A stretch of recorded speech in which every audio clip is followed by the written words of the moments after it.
book of heaven.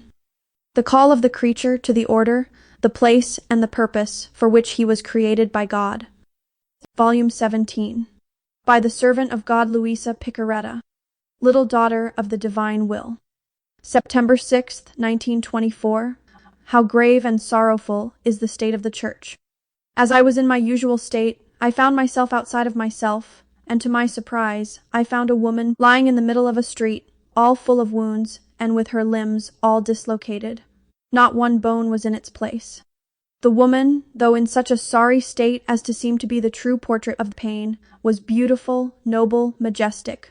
But at the same time she moved one to pity, in seeing her abandoned by all, exposed to anyone who wanted to harm her. So, moved to compassion, I looked around to see if there was anyone who would help me to lift her from the ground and bring her to a safe place. And, oh marvel, at my side there was a young man who seemed to be Jesus.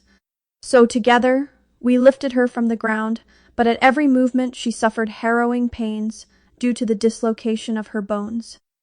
So, little by little, we carried her into a palace, upon a bed, and together with Jesus, who seemed to love this woman so much as to wanting to give his life in order to save her and restore her health, we took the dislocated members in our hands to put them in place.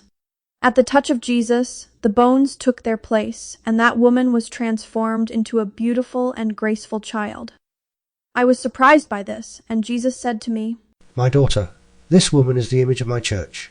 She is always noble, full of majesty and holy, because her origin is from the Son of the Celestial Father. But in what sorrowful state did the members incorporated into her reduce her? Unhappy to live as saints as she does, they brought her into the middle of the street, exposing her to cold, to mockery, to blows. And her very children, like dislocated members, living in the middle of the street, have given themselves to all sorts of vices. The love of interest which is predominant in them makes them blind, and they commit the ugliest evils, living near her to wound her, and to say to her continuously, 'Be crucified, be crucified.' In what a sorrowful state my church is! Those ministers who should defend her are her most cruel executioners. But in order for her to be reborn, it is necessary to destroy these members, and to incorporate innocent members with no self-interest, so that through these, living like her, she may return to be a beautiful and graceful child, as I constituted her, without malice, more than a simple child, in order to grow strong and holy. Here is the necessity that the enemies move battle. In this way the infected members will be purged.